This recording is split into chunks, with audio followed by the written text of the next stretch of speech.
Hi, friends, and welcome to Fiber and Floral, a mostly knitting podcast. And today I'm going to be taking you through everything that I knit in the year 2024. I have approximately 11 adult garments, if I've counted right, 12, no, four, four kids' garments, 9 pair of socks, and numerous sewing items that I will be showing you as well. So I'm really excited. I'm going to be walking you through chronologically, starting off with what I knit or sewed first, as well as some hand spun. I learned to spin this year on a spinning wheel, and so I've yet to knit anything with that, but I wanted to honor that I've learned something new this year and show you some of the skeins that I will hopefully be knitting up in the next year. So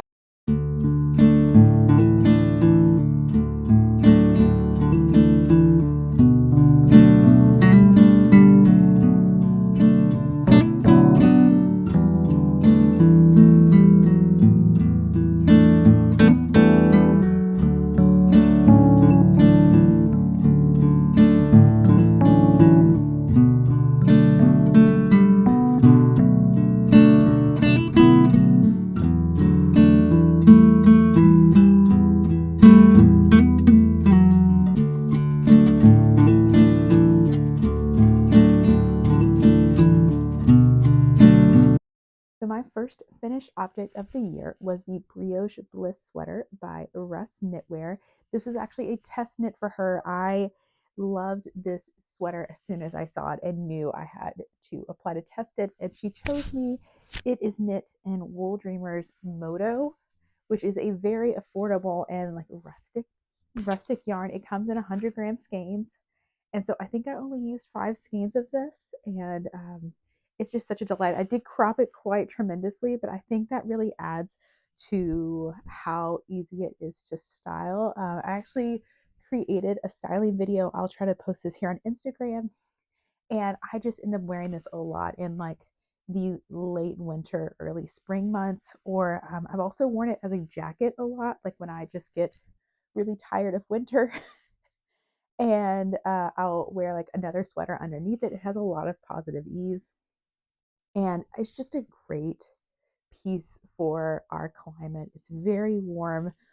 Wool Dreamers Moto is just such a lofty and rustic yarn. It just has a lot of warmth to it. And yeah, I've worn this as a jacket even in like early March, which can be quite cold here. So yeah, that is the first one. I love it a lot, and I always just feel very, very chic whenever I'm wearing it. So, yeah. My second sweater is actually really special because this was my New Year's Eve cast on or New Year's Day cast on last year.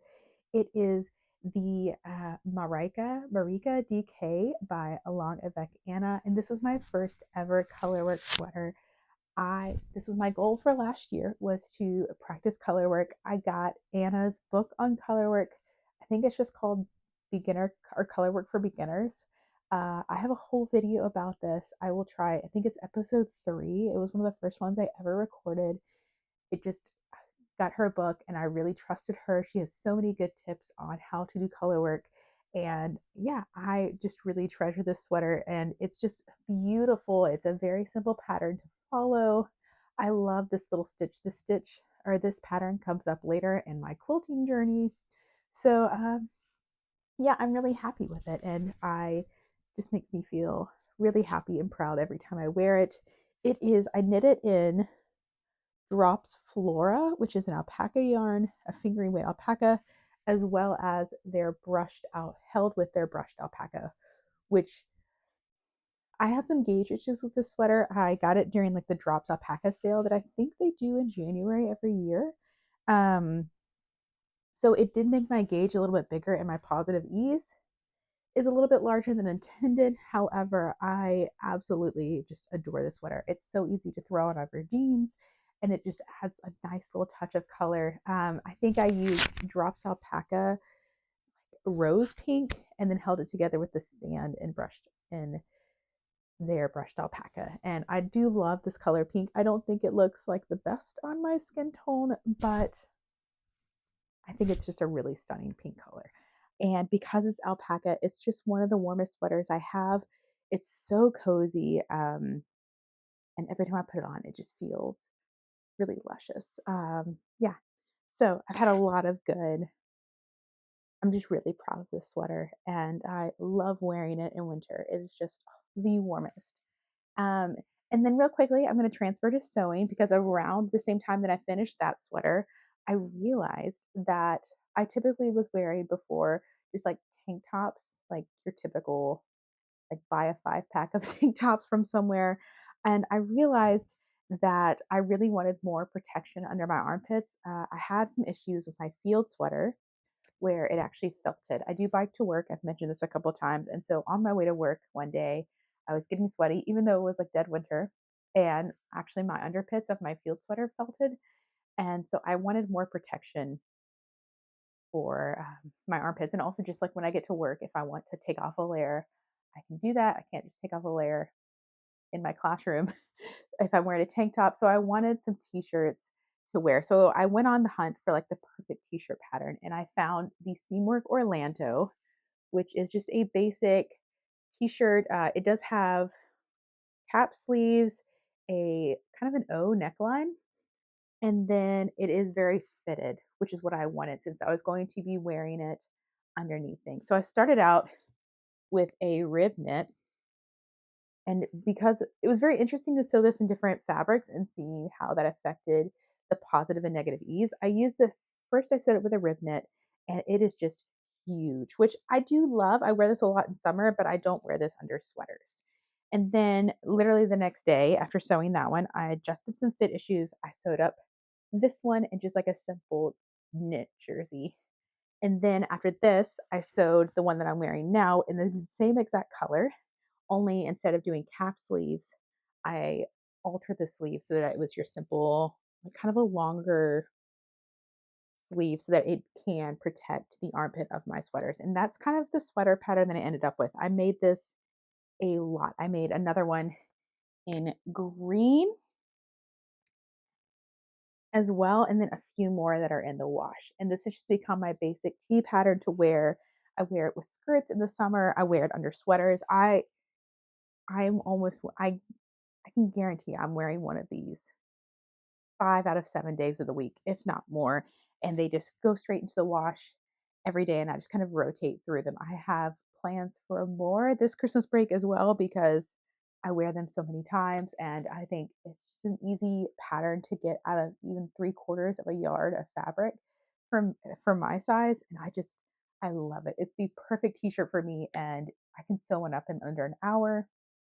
And now, yeah, it's going to come up a lot this year, and I probably in future years. It feels really good this year to have found a basic t-shirt pattern that I love, that I fitted to my body. I made some adjustments around the shoulders. I think I did a narrow shoulder adjustment and a square shoulder adjustment, which is where you add a little bit of fabric to the back shoulder piece.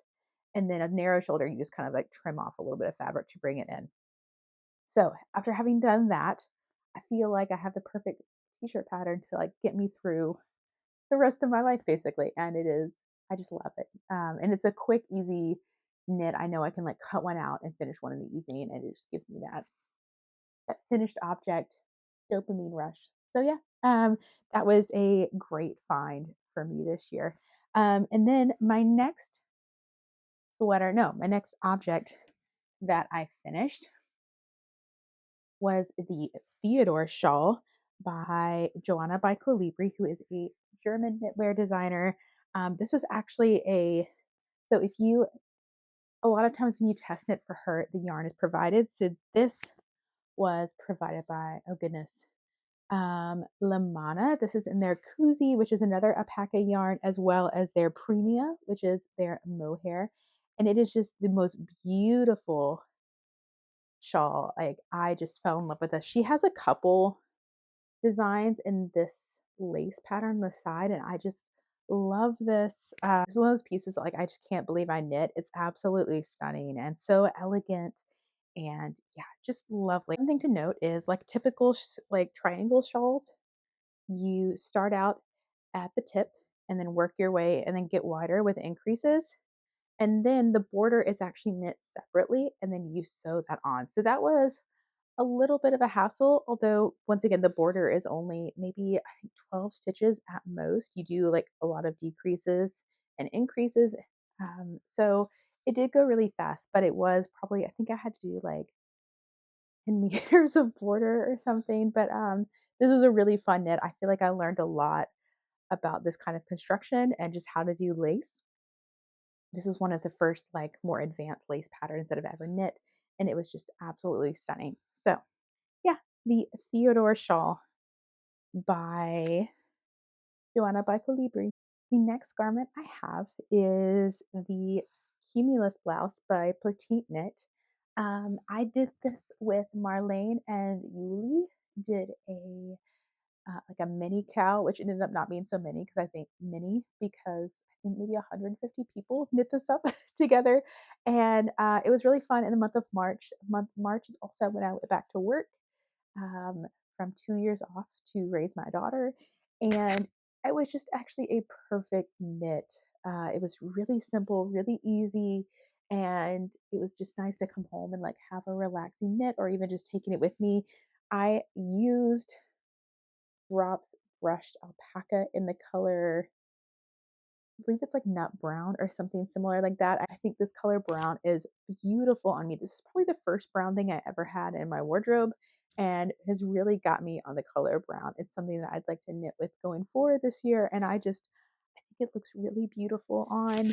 Um, I have had to learn how to style it. Like, I knew I would wear this a lot with t-shirts, or with jeans, which I do. However, I pictured also wearing it with skirts, and I've had some problems styling it. I didn't love any of the skirts until recently. I wore it with my red or like crimsony wool skirt that I have. It's like a mini circle skirt that I made up quickly before last Christmas, and I adore this. It kind of gives off really lovely Christmassy vibes, but I also think it would work for like just non-Christmassy time. I think like in February for Valentine's Day, this would be a really lovely outfit and just looks stunning. So I'm happy to have like kind of like learned how to style it a little bit more in the last month, and I've been wearing it a lot more.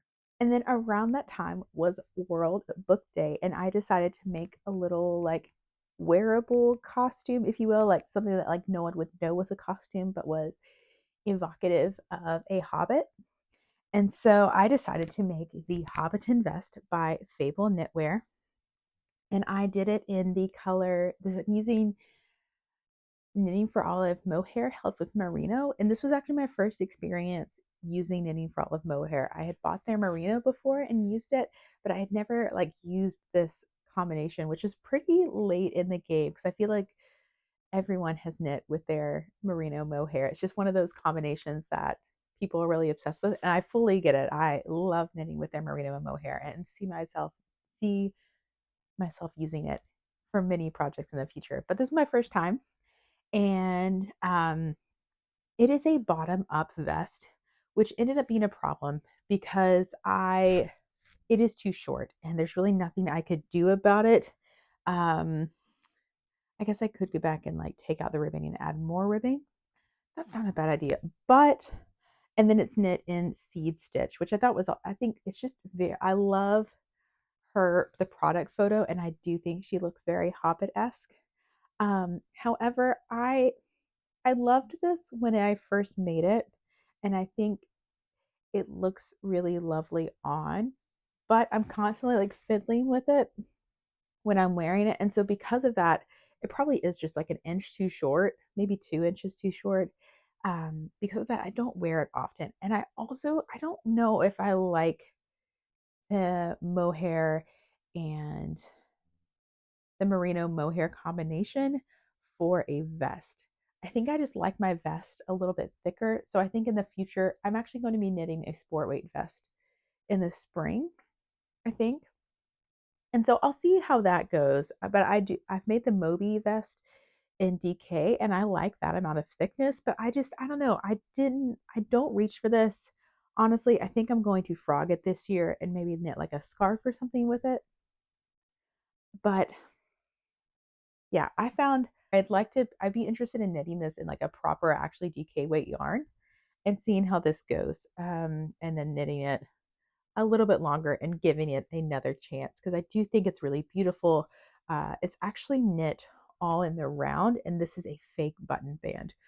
So you don't have that. Like, I find that when you knit things that are skin tight and it has a button band, it kind of does gaping. But because this is fake, there is no gaping. And I think that's actually a really smart construction. So I'm going to give this pattern another try. I think I could see myself giving this pattern another try, but I'm really not so happy with this. I did make a shirt to go along with it, and I think together it has very strong hobbity vibes. I actually, my profile picture is this outfit, and I kind of did like a little photo shoot holding a plant and like eating a fried egg, and it felt very hobbity.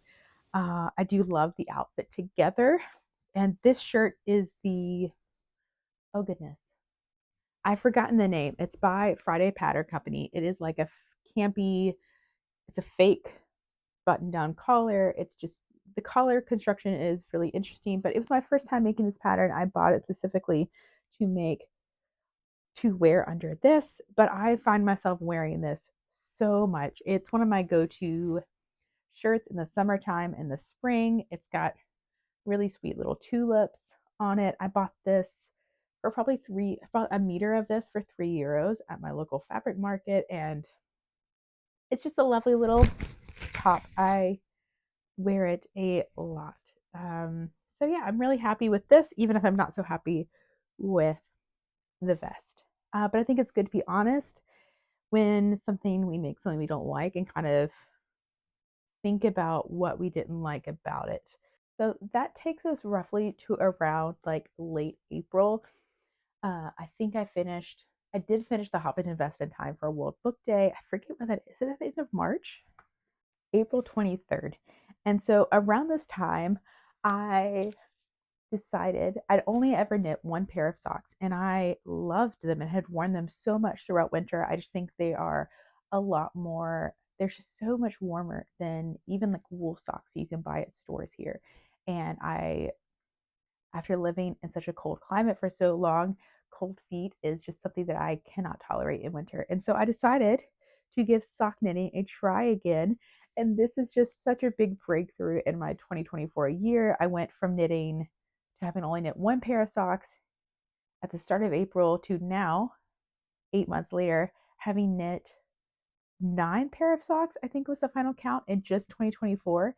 And I'm so proud of myself. I said I wanted to get into sock knitting again in 2024, and I did. I am so addicted now. I don't see myself stopping anytime soon. I love knitting socks, and I'm really proud of the skills that I've learned just in sock knitting alone this year. So, my first pair of socks to kind of get back into sock knitting was the I'm So Basic sock by Summerly Knits, and I knit this in Shuffle Zauberball, which is, it kind of imitates hand spun. I really love this. I call these my lavender field socks because the colors just kind of make me think of a lavender field, and I'm really happy with it. It is more of a rustic sock yarn compared to some of the other sock yarns I've used, but especially in winter, I've found myself reaching for these more, and I just really love the the way the colors kind of blend together, and I'm really happy with them.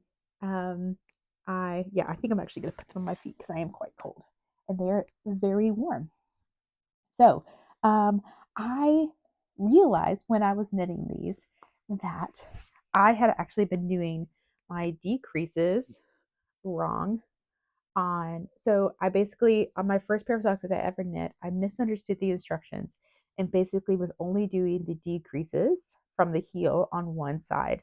And so it kind of caused all my stitches to kind of like tilt over. The socks still fit really well and I still wear them, but this was a good learning experience to realize that, like, how to get this lovely little upside down V was you do decreases on both sides. So I learned a lot with these pair of socks, and I'm really happy with them. And the Zauber ball is such a fun yarn to knit. And yeah, so my first pair of socks. My next one is the Ginny jacket, V-neck, and by Petite Net. And I love this so much. Just it's one of those jackets that like I put on when I'm really cold at night and like just like sitting around knitting, and it's like a hug. I feel like you can't see it. It's just so big and heavy. I used nearly a kilo of yarn. I think I used 18 balls of Nepal, and it is just it is heavy. It is in It's called a smock stitch, but it's so simple. It's just 2 by 2 ribbing, and then every sixth row you do this smock stitch. I wanted something easy, like easy to knit that I didn't have to think about, but with high reward because I was going back to work and I just wanted something I could take with me. And I loved this jacket. I'd seen it on a couple people, but wasn't sure I could handle cables. And so, but I went to Petite Knit's website and saw how she did this stitch and was like, oh, that's actually really simple to do. This is just 2 by 2, and then every sixth one, you just do the little smocking. Quite simple, but with such a stunning effect. It's fun to wear. It's beautiful, but it will take up a lot of yarn. So yeah, the um, the Jenny jacket by Petite Knit, absolutely stunning. I had intended to wear that to my local yard store's wool festival that happens every May. Um, and sometimes our Mays can be really cold. Like I've definitely worn a winter jacket even in May, and then sometimes it is really hot. This year was really hot, so I ended up not wearing that jacket, and I ended up panic making a tank top because it ended up being 30 degrees Celsius. No, maybe more, 32 degrees Celsius on the day. But this only took me 2 to 3 days to knit up. Actually, it is the Tip Top tank. It is a free pattern by Emily Boudin, I believe. Emily, yeah, Baudouin.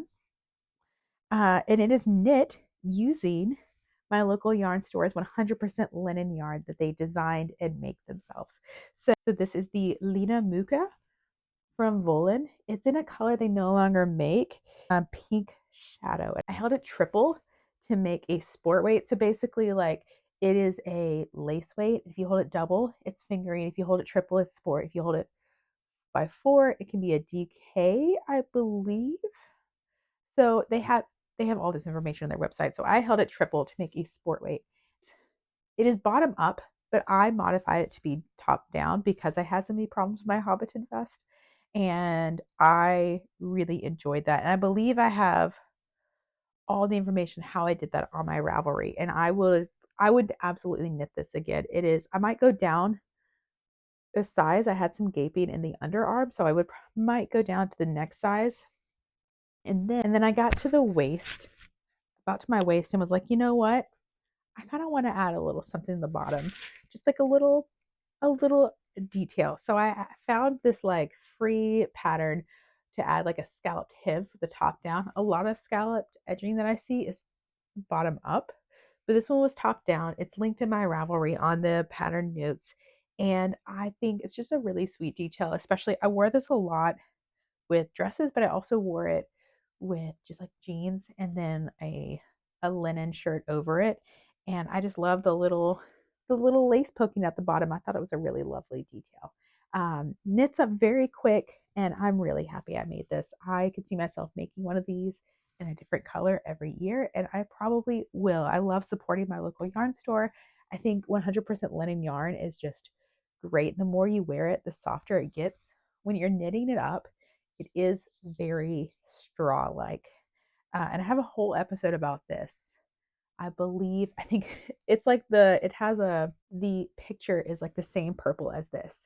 And I think it's called like Linen Yarn and Wool Festivals or something. But it talks all about my experience with linen yarn, and I'm just really happy with it. And it is true, like I wore this throughout the summer and it just gets so soft. Definitely not as soft as like Lena, which is like I believe Lena is like half cotton, 25% linen, and then like another 25% viscose, like some kind of mixture like that. And Lena is a lot softer, but for a linen yarn that you can wear when it's 32 degrees outside and it not bother you, this is a super soft yarn. And I know it'll only get softer with years to come. And It's absolutely stunning.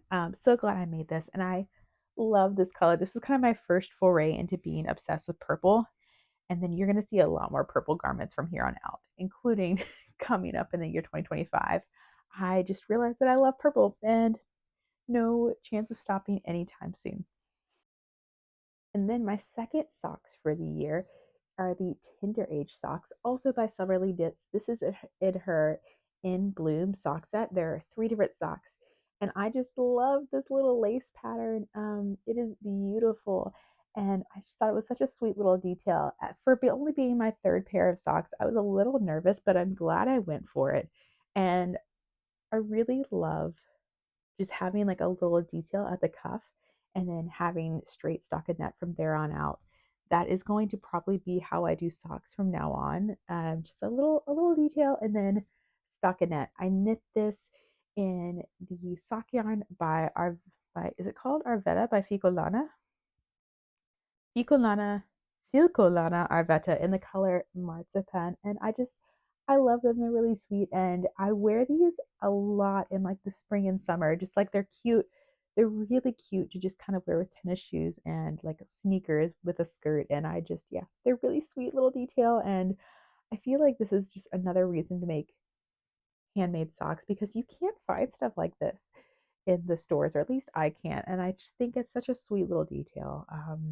Yeah, I'm really happy with them, and I could absolutely see me making more of these in the future. And there will be another pair of these coming up. So I'll just show you those now. I ended up making, as I love these so much, I actually ended up knitting another pair of them, and I had some leftover Olivia and Oliver fibers yarn. I believe this is the colorway Apple Blossom, and I knew that I could get another pair of shorty socks out of them, and so I ended up knitting these.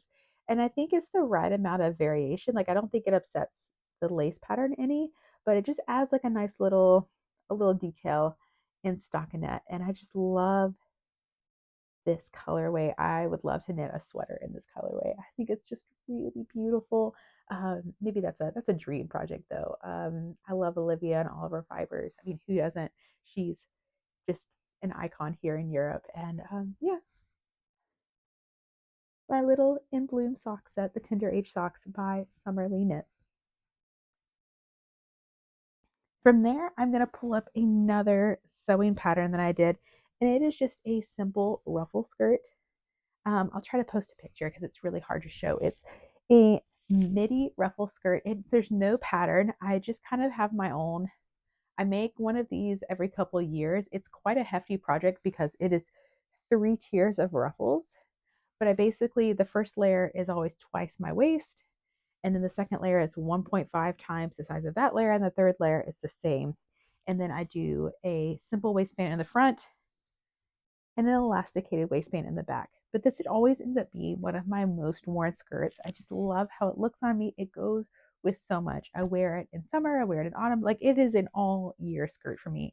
And I just had to mention it is beautiful. I love these colors together. I think this was like my Easter skirt and just stunning. So that is my three-tiered midi ruffle skirt. And I wanted to mention it because it's just such a staple in my wardrobe. From there, we are slowly transitioning into summer. I actually took this with me to knit at the yarn festival that Wolin put on. And I have such lovely memories of like, that's where I found my knitting group. I just kind of saw some people I knew from Instagram, walked up and introduced myself. And this was a great project to take with me because it is bottom up. And so I started at the bottom. And um, by the time I think I knit most of the body at the festival and then came home and started on this beautiful lace. I just love this top, as you will see, because I knit another one of these immediately after finishing this one. Um, it's just beautiful. I used, oh goodness, what is it? Lena 505 City, which is a like cotton viscose blend that I bought in Munich. And then I combined it with Holskan and Holskan, which is like a very light fingering weight, and then a purple from them. And it created this beautiful marling that I think was really I was worried it was gonna kind of like overtake the lace, but I think once it like similar to my socks, it's enough variation to add some interest. But doesn't take away from the lace pattern. And I just loved this so much.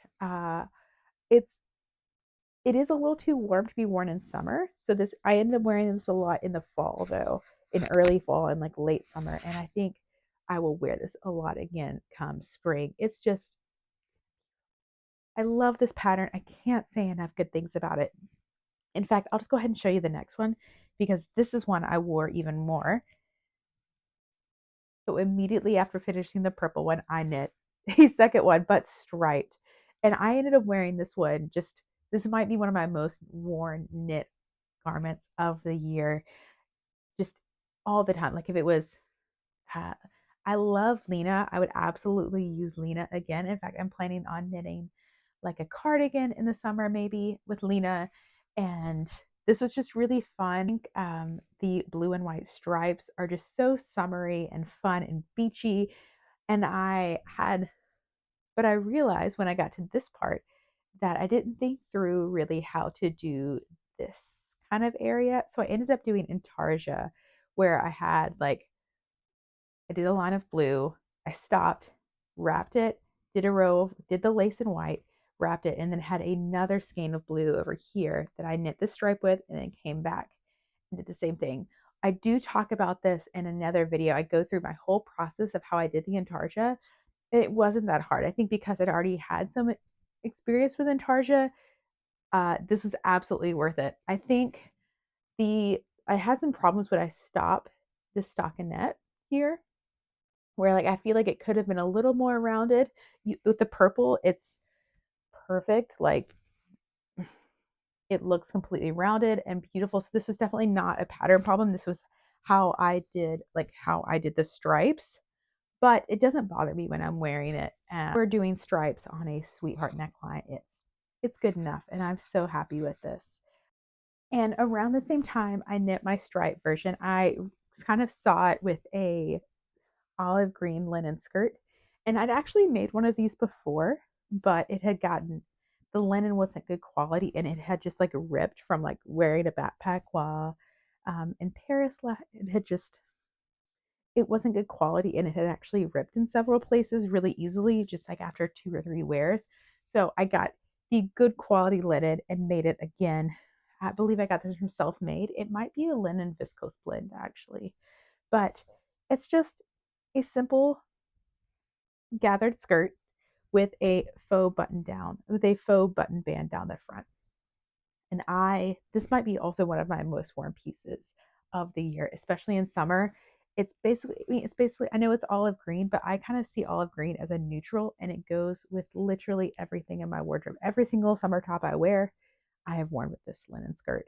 And it's something I would like to make more linen skirts in the future. I just think linen is just such a lovely fiber in the summertime, and I'm really happy with this. So that is my linen skirt. My other big summer project was my birthday dress. Oh, it's not buttoned. It was another chalk and notch pattern. It is oh goodness, what is this called? I forgot the name, but I'll post it. And it is another one that like could be sleeveless or short sleeve. And then it has a princess bodice that's pretty tight fitting. So I did do a practice. And then it has a 3-tiered ruffle skirt with a button placket.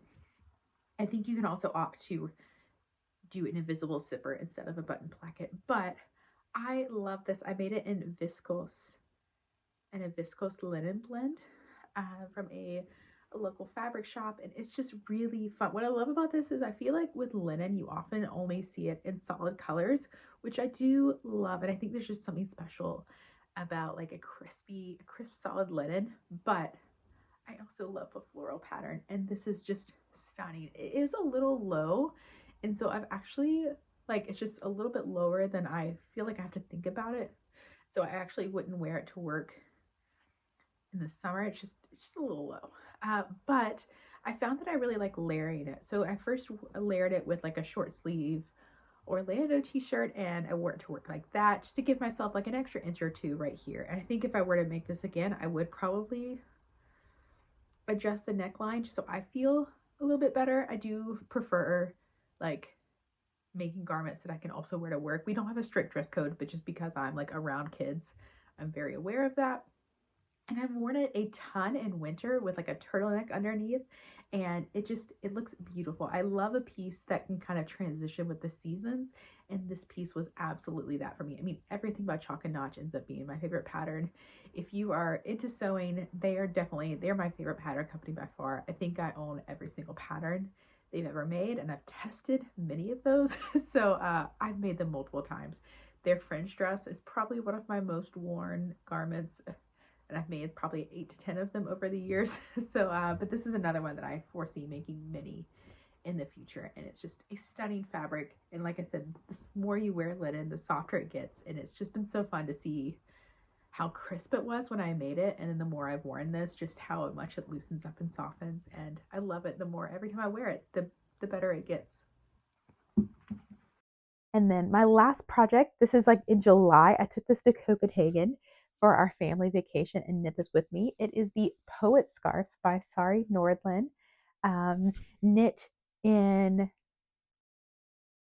Linen DK by Volan Twine, who is a local dyer from Hamburg. And it is just absolutely beautiful. I'm obsessed with the Poet, all of Sari Nordlund's Poet collection. She has a pullover, she has a blouse, she has a cardigan, I believe, and socks. It is beautiful. I actually wore this yesterday. It's called a linen DK, but it's 25% linen and then 75% blue face Leicester. So I do tend to wear it more in the fall and winter, and I think it's just a lovely color. The linen and the BFL provide like some nice marling. You can see like the color variation there, and it's absolutely beautiful. This scarf was designed to be knit in 100-gram skein of DK, and I had maybe a meter left. So I think this is just a good, if you have like a special skein of hand dyed DK weight yarn, this is a good project that you can make something out of it if you don't want to use it for color work or something. And I just loved it. Eula's yarn is so special. It's all organic. It's all comes from Germany, is processed in Germany, is dyed in Germany, and just yeah, she's an incredible creative that I love watching her process and following her. And you should definitely check her out. She's got some amazing yarns, and this yarn was just so special. And she is just the loveliest and kindest of makers. So yeah, all right, friends, we are halfway through. We have now entered into August. 6 months of the year is done. We'll see what the fall and winter brings us. So I'm going to start with the Colorwork Cuff Club by Summerlee Knits. I've talked a lot about this on the podcast because I'm such a big fan of Summerlee, and I'm such a big fan of the Colorwork Cuff Club. Every month she releases a new motif to go on the cuffs, and this is really like, I just love like a little pop of detail at the cuff, like I've said many times. uh, and then it's just straight stockinette from there on down. And I love this flower motif. I want to knit another one of these. I used Filcolana Arvetta for the main color, and then I used about 10 grams of wildflower from Mindful Creators, who's a local hand dyer in the Netherlands, I believe. I'm sorry if it's not the Netherlands. I'm pretty sure it is. And I want to knit another one of these, but with the wildflower as the main color and then like a bright purple or a bright pink as the accent color. I just love this motif. I think it's so sweet. And yeah, this is my first foray into colorwork socks. So in addition to doing my first colorwork sweater in 2024, I did my first pair of colorwork socks. And I think I did okay. As you can see, my floats are pretty even. I did catch my floats, although I found out that Summerlee does not recommend that, but that kind of terrifies me. She says it helps with the fit, but I'm such a loose colorwork knitter that I didn't have a problem with that. So, but her video on doing colorwork is worth checking out. So yeah, the Colorwork Club, and this is the August motif. And then I actually, around this time, I started working on our Christmas sweaters because I didn't want to stress knit everything. And I realized that I didn't have a single finished garment in the fall. And I think it's because outside of our Christmas sweaters, because I was just so focused on that. And I'm actually quite sad about it. Like, I feel like fall is just such a quintessential time for knitters. And it's something that I always look forward to and like casting on and wearing fall, kind of like fall inspired garments. And so I know the Christmas sweaters were a big project that I was working on during this time. And so I have no, it makes me a little sad. Something to think about for next year. I don't regret knitting my Christmas sweaters, but I am going to save those until December, even though I think I finished my first one in June or July and was constantly working on them throughout this time. I did want to show you though, it's not a finished object, but the only other garment I was working on in the fall is my book club cardigan, which is just snoozing right now in the corner. I'm going to pick this up again in the fall, but I'm almost done with it. As you can see, I have a sleeve, I have the body done, and I have started on the second sleeve. It needed to be put down so I could focus on winter garments. This is very much more of a spring and fall garment for me. But when I wasn't working on my Christmas sweaters in the fall, this is what I was working on. And it did give me all the fall vibes and feels very, very autumnal. And I love it so much. I'm looking forward to finishing this in 2025. Um, Did I say this is the book club cardigan by Sorry Nordland? If I didn't say that, it is just absolutely stunning. And I'm using Fonty Tweed, which is a French yarn, 2-ply yarn. It is just beautiful. Obsessed. I bought it from a local shop, Alice in Voland. She special ordered it for me, and I'm so pleased with it. I would absolutely knit in this yarn again. So that is my only autumn garment. I did knit a lot of autumnal socks though, so I did get the feelings in those ways. Um, to start with, I knit the Magic Toadstool socks by Stole Knits. It just makes me really happy. This was my September sock. Basically, from the time I cast on my first sock in April or May, I believe, I managed to do a sock a month from there on out. So this is my September sock. I did wear these a lot around Christmas time too. I hand dyed the toe and the heel just to give it autumnal vibes. But I also really enjoyed kind of having a little Christmas sock as well during the season. So I really enjoyed knitting these. They were really simple to knit and another great colorwork sock to try if you're new to that. And then I think every single color was Filcolana Arvetta with this. I think I just dyed a white Filcolana for the heel. And yeah, really lovely. Really lovely pattern. Makes me immensely happy every time I wear them.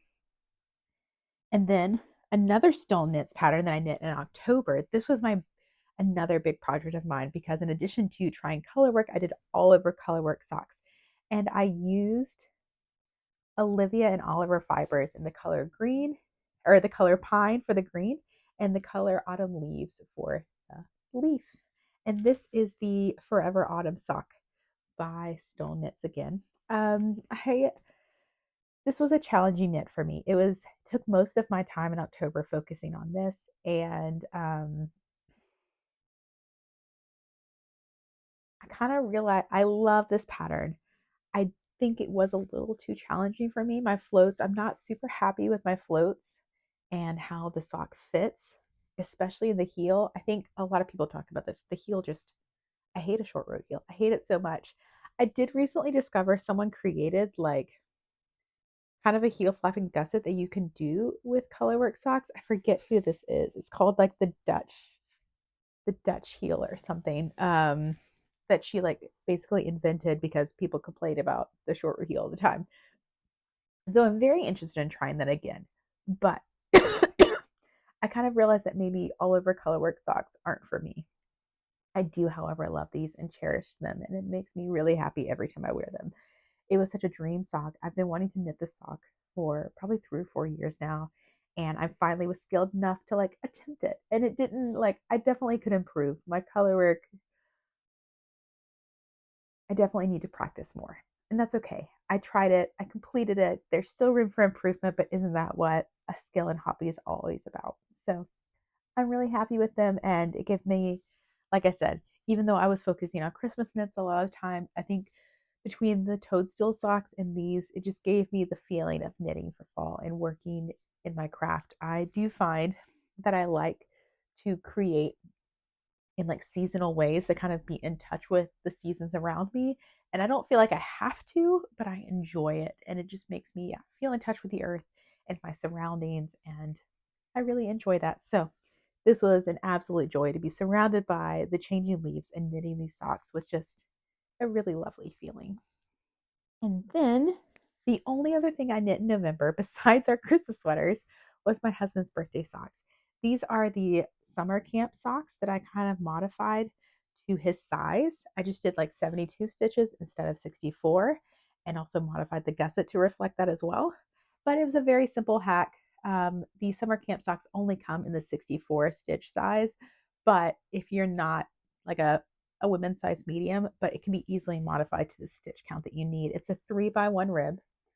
And I find I just really love rib socks because it takes away the fitting problems. It just conforms to your feet, and it just feels like a hug for your feet.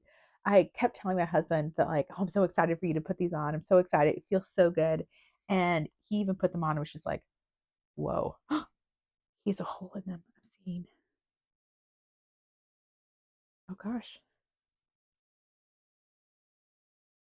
He was shocked by how good it felt in his feet, and wears them all the time. And it makes me so happy. He'll just like be walking around the house and I'll notice that he has them on.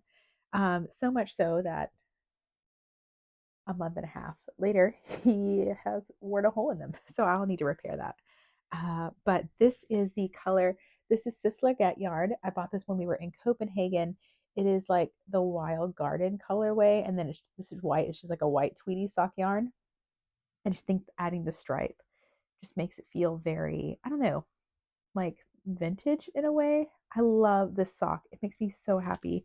I actually forgot to show you the sock. I think I might have knit these in June, but I made myself one as well in the 64 stitch count using the apple blossom colorway from Olivia and Oliver Fibers. And then this is also the pine from her. And I wear these so much. These are just, they look pretty. They're a great gift knit if you're knitting socks but want them to fit well, and they just look stunning, and they're great in variegated sock yarns. So the summer camp socks, oh, they kind of match.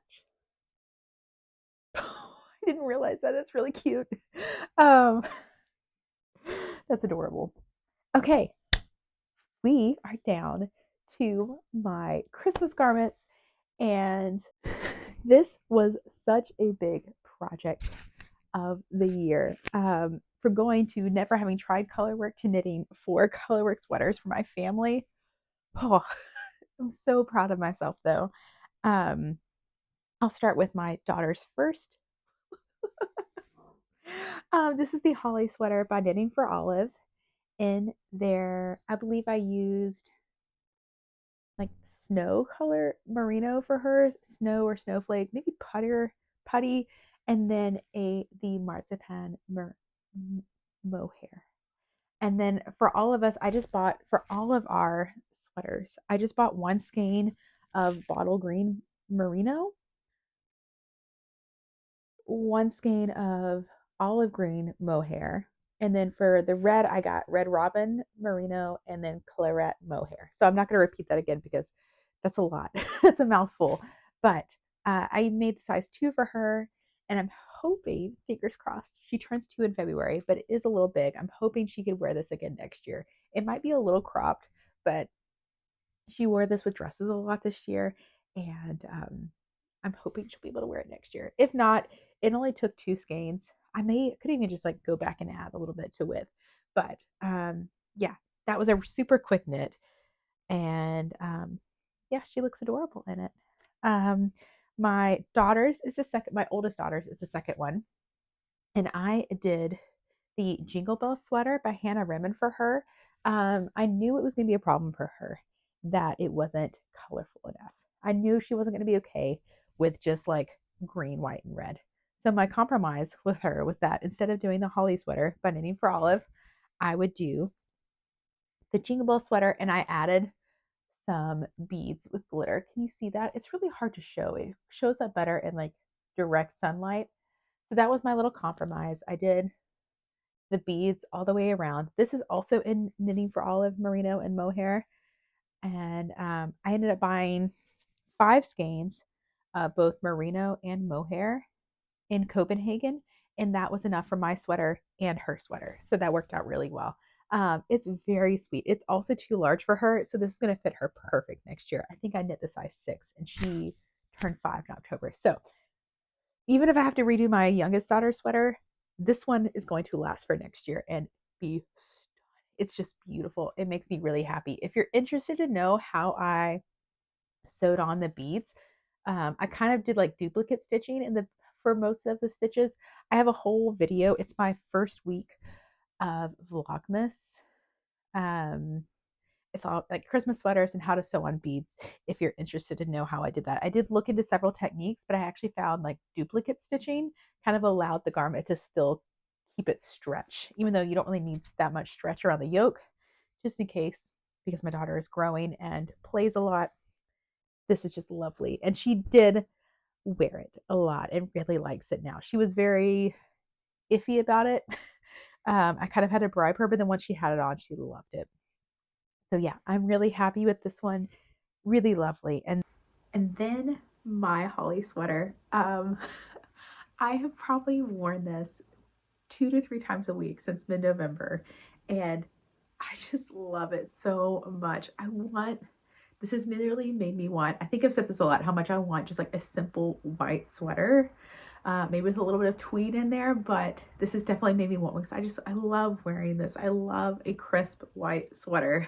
And I could absolutely see just knitting something in there, just knitting a plain sweater in there, merino and mohair again.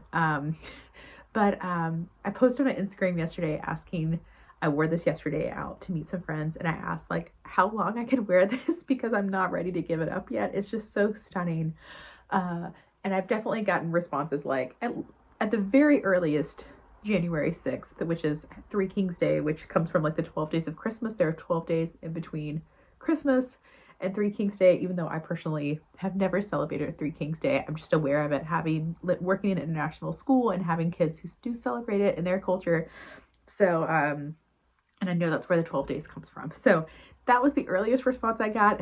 So many of you were like, all of winter, never stop. And honestly, I'll at least wear it through January and see how I'm feeling. But it's absolutely stunning. I did crop it so that like if I do like a millennial tuck, it kind of hits basically like this is my ideal sweater length. Like if I wear it with jeans, you kind of like, yeah, it kind of hits like right below my belt. So I don't really have to tuck it in. I do like after wearing it a little bit, I do have to do a little millennial tuck if anything, but it's very cropped, and that's the way I prefer my sweaters right now. And it's absolutely stunning. The color work was very challenging. Took me like, especially around the middle where I had to do like hold 3 strands, the white, green, and red, and then do a bobble with the red. It could take me like an hour per row. It was a lot, but it is just stunning. And I know this is a piece I will treasure for years to come. So that is mine. And then my last one is my husband's. I did another pattern by Hannah Rimmon. I believe the men's version is called the Let It Snow. And so I'd only did 1 row of color work. My gauge was way off. And I probably will end up taking this apart and re-knitting it completely. I'm just not happy with it at all. My husband loves it, but I'm not happy with it. So we will see who wins out. Probably me. But he looks stunning in it. And so normally the Let It Snow pattern calls for 2 rows of Christmas trees and then like some, is it called the fly stitch, where it's like one, like green, you do green, white, green, white, green, white. I believe that's called the fly. But because of my gauge issues, I only ended up doing 1 row of color work, but I think it turned out really well, and it was made like it matches my daughter's sweater better because she only has 1 row of Christmas trees, and so he does as well. But it's something that I might come back to next year and reknit this sweater. But I used Peter Gint for his, because he really likes rustic yarns, and I think there is something just like, I don't know, like nostalgic about a men's colorwork sweater and a more rustic yarn. You see a lot of men's colorwork Christmas sweaters here, and they're always rustic, and it just, I don't know, I wanted to evoke that kind of vibe, and I think it does do that. It looks stunning and on him, and it turned out really lovely. These are all free patterns by Hannah Rimmon. She has a kids, a men's, and a women's version, all free, and it's just lovely. And then ending the Christmas, I did another Summer Lee colorwork cuff. I basically just followed exactly. She came out with 2 motifs for December, kind of like a mix and match, or technically 4. So she did a house motif, a tree motif, and then with each of these, there's the option to do the snow or to not do the snow. And I love the thought behind this. I was watching her vlog today, and it was really just like, even if you don't celebrate Christmas, you could do the houses in like a fun color, or even if you're in the southern hemisphere, you could do it without snow, or if you celebrate Hanukkah, you could do Hanukkah colors. I just really appreciate like that she was trying, like I think she managed really to do like to be inclusive but also festive somehow at the same time. And I think that's really special, and just very like using creativity for like the best, and it is a way to include everyone, and I love that. So because I do celebrate Christmas, I did make mine very Christmassy. I used Christmassy colors. Most of this is Filcolana Arvetta, with the exception being the heel is Keats Gone, which is a local Berlin hand dyer. I believe it's like, I forget the colorway every time, but it's like a cookie color, like slight variation. And I used it on the houses and the heels and the toes. It was in my Secret Santa from my yarn group gave me this. It's like a 20-gram mini skein, and I immediately, when I opened it, knew that it was going to be the perfect contrast color. And then for the trees, I used leftovers from my husband's Slicer Get yarn. And I really like it. Kind of just adds like a little bit of like, I don't know, detail to the Christmas trees. I'm really happy with these. I've worn these. I finished these like December 18th or something, and I wore these pretty much every day until Christmas. And I, once again, will probably be wearing these through January. I think they're just so fun and wild, and so happy with them. I also think Summer Lee mentioned how cute this would be to do like a beachy sock, and you could do these in bright colors and without the snow. And I think that would be so cute, like, you know, like a little Amsterdam-y, Copenhagen-y vibe. So and so that ends my Christmas knits, but I did make a few other things in December, including this sweater. This is the first reveal on the podcast. I finished it 2 days ago, and it is the Kintra sweater by Rebecca from the Crea Bea. It is a test knit, so it doesn't come out until February, but it is just beautiful. Once again, using all scrap yarn. I'm so pleased. It kind of just like gives me like snow day vibes.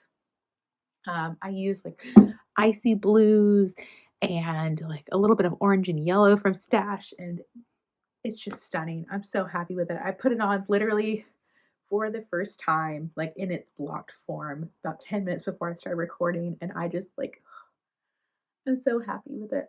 I used Drops Lima. I had a bunch of this in Stash from when I thought I was going to be a blanket maker. And then I think the rest of it is just various drops that I had in Stash. One is from like leftover from a cardigan I did a few years ago.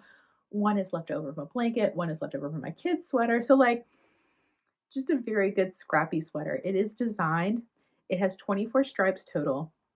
And so the idea being that if you wanted to knit like a yarn advent, you could do one stripe in each color, and then you could still do like a sweet shop blanket. And so this is just fun. I would really love to get like an actual yarn advent. I've never had one before, and kind of work through this just one stripe every day. I think that would be a really fun way to like go through a yarn advent without it being stressful, like having to knit a square of a sweet shop blanket every day. This would just be a simple 10-minute idea. So this is the Kintra. Look for it. It should come out, I think, mid to late February, and it is going to be absolutely stunning. I love this. It was such a fun knit. The color work was super easy, just one by one color work.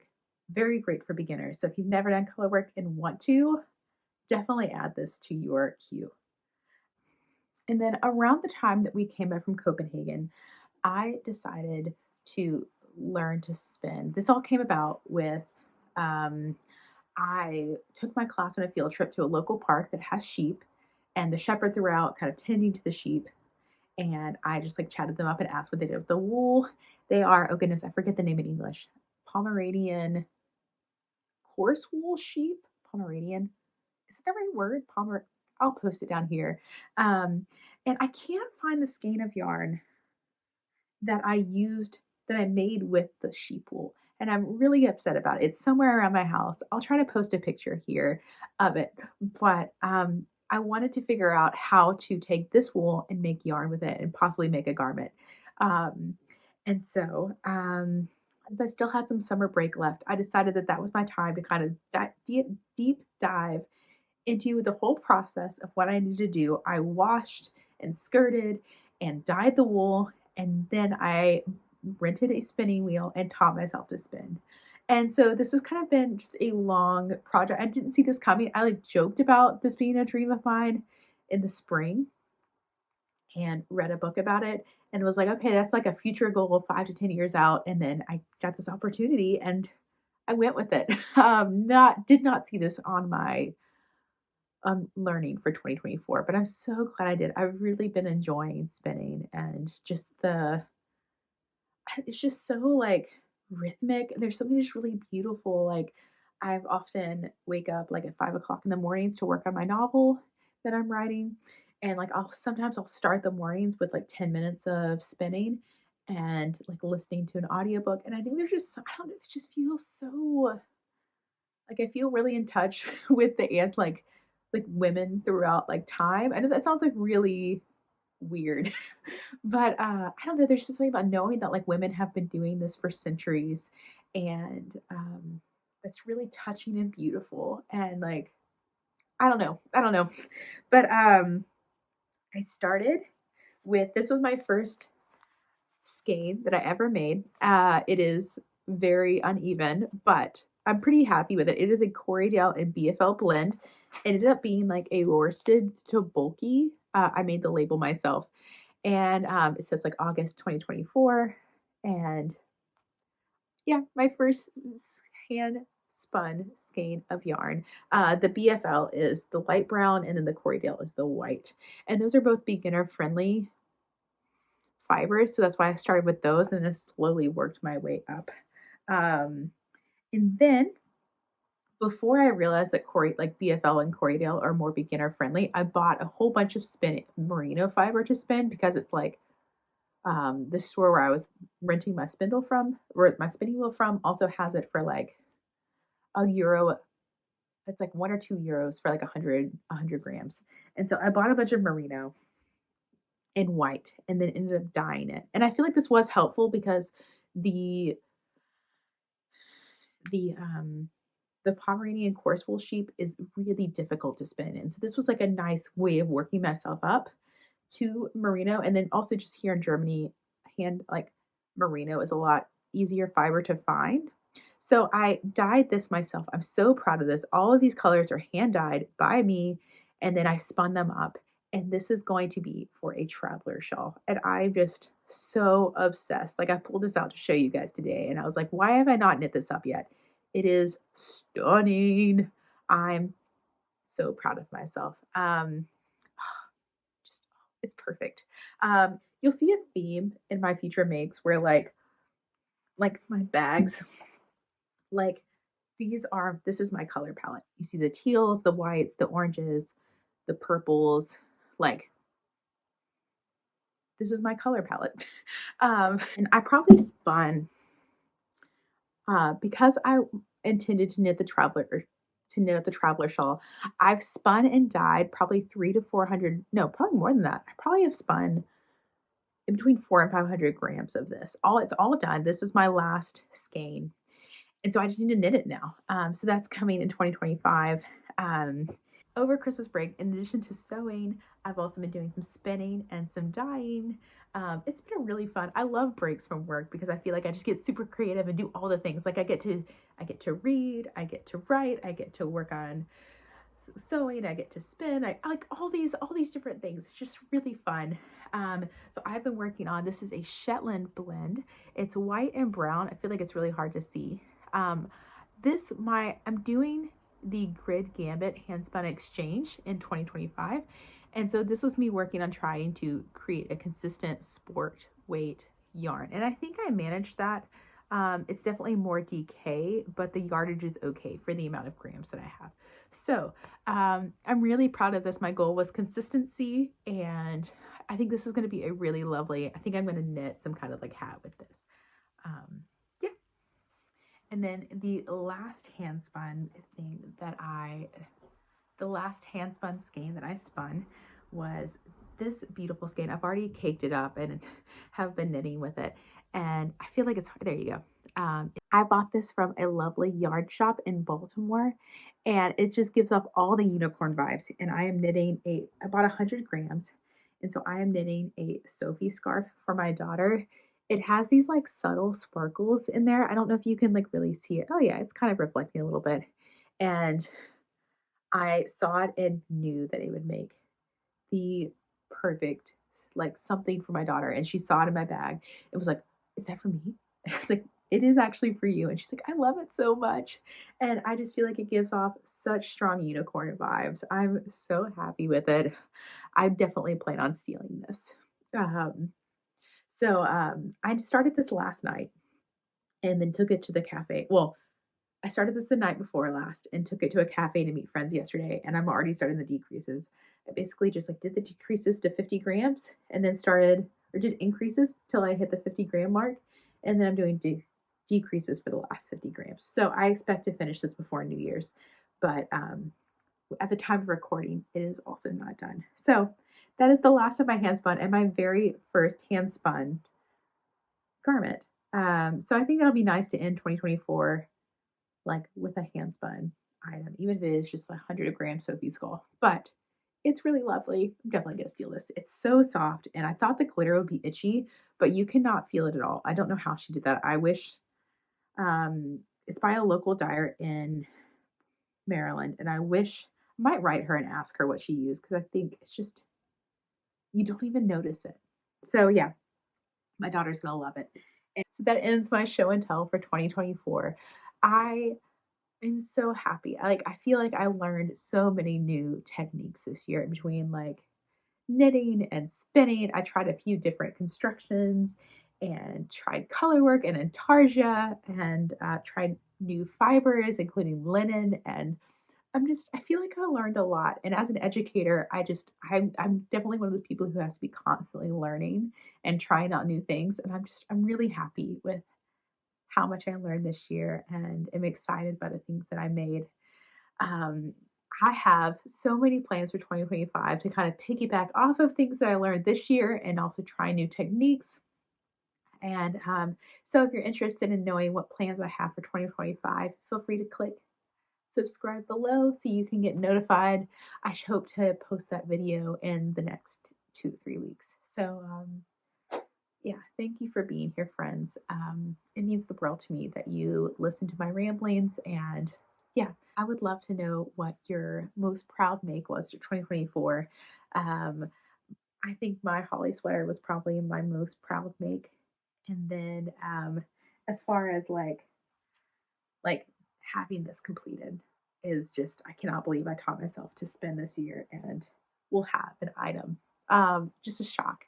And I think it's always good to highlight like things we're proud of and be proud of ourselves and be excited about the things our hands have made. Um, so yeah, let me know what your proudest make was, and if you learn new techniques this year or what techniques I should strive to learn in 2025. I'm always love when this becomes a dialogue instead of just a monologue. So yeah, reach out and say hello, whether that's on Instagram. You can reach me at fiber.and.floral on Instagram and reach out and say hello or comment below. Yeah, thanks, friends. I hope you are ending your year in a place of rest and peace and joy. And I wish all those things for you going forward into 2025. Thanks for being here, Fiber Friends. Y'all are the best. Bye.